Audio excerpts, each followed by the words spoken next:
Hello YouTubers. Well, I live in the countryside and I live on a lane that's used by walkers and ramblers and hikers and horses and those sort of people. And after my wife died, instead of putting a memorial seat in the park or the gardens of the town, I had built this memorial seat here, which is very, very much appreciated by the walkers and ramblers who like to stop for a rest.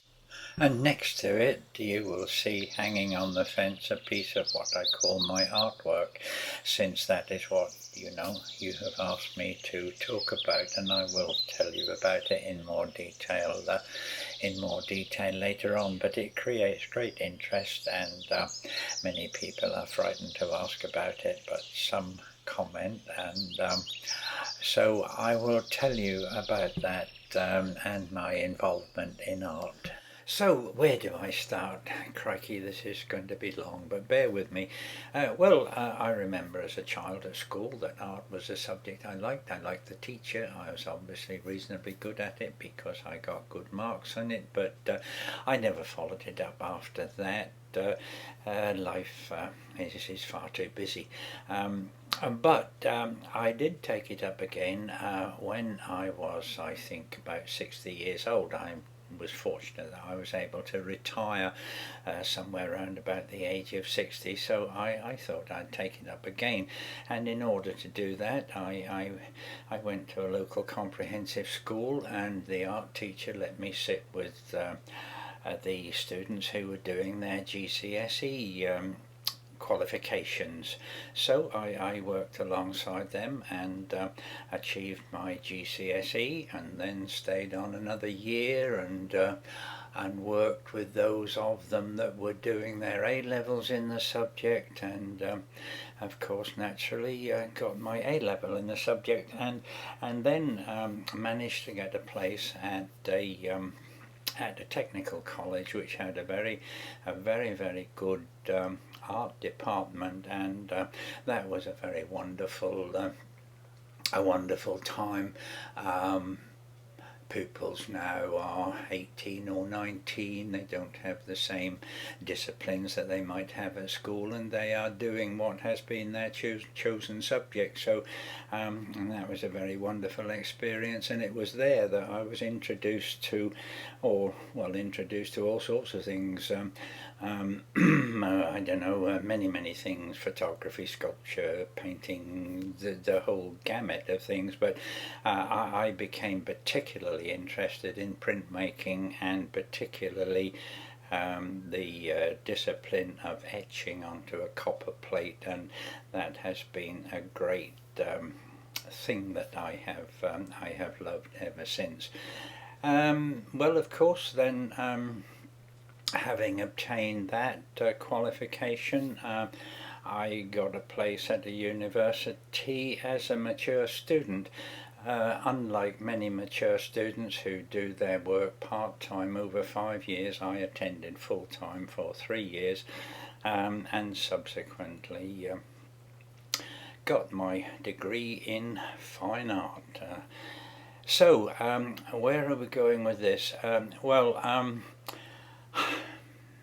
Of course, being at university is a wonderful experience, especially for an older person, mixing with all the younger people who, having been their first experience away from home, and the disciplines of life can go very wild in the early days, and perhaps art students might be described as perhaps the wildest of the lot. So, excuse me. It was a great experience, but a great eye opener to the world of modern art or conceptual art, and I can't get into the controversy about the fors and against of conceptual art, but one is introduced to a different way of thinking, and it becomes more cerebral, I suppose.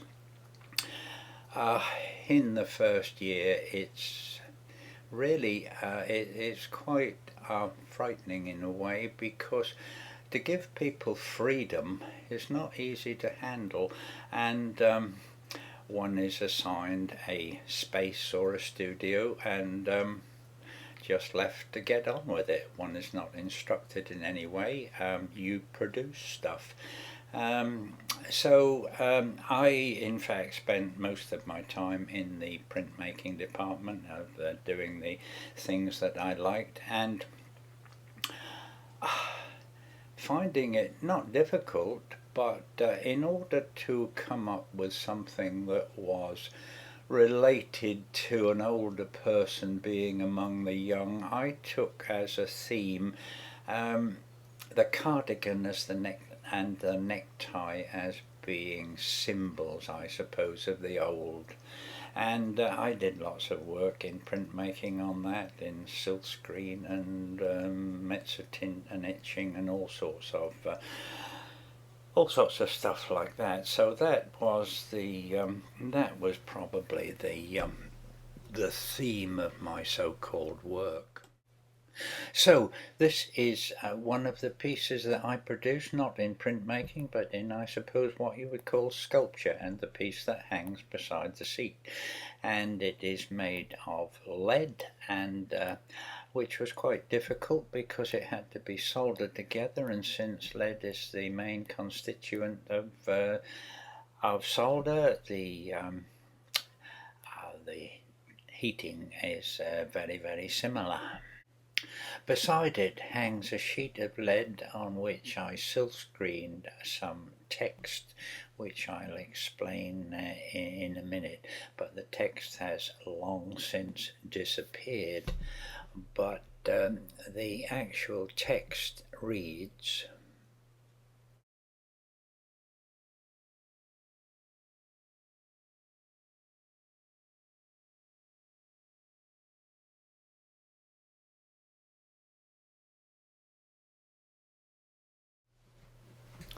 well, this is a quotation from a book written by Primo Levi, who was an Italian Jew who survived the death camp of the concentration camps in the war, and he wrote a book called The Periodic Table, which had, I think, 28 chapters, each of them dealing with one of the elements, of course.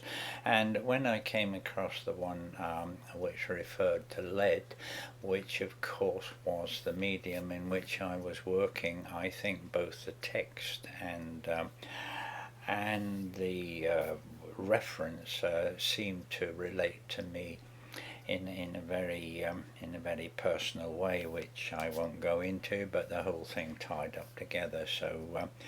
So that was the reason for giving some explanation to my work of art. So there we are. That's a little tale about my involvement in the world of art, and well, you did ask.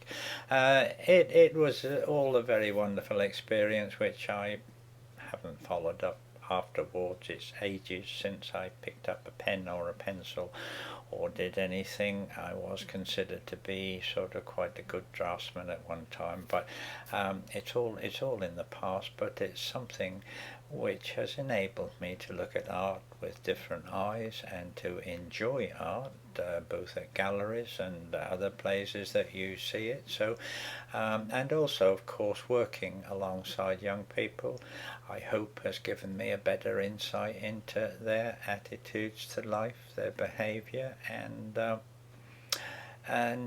better understanding. So it's all been very good, and I'll pick up another subject from your letters next time. But until that time, as usual, goodbye.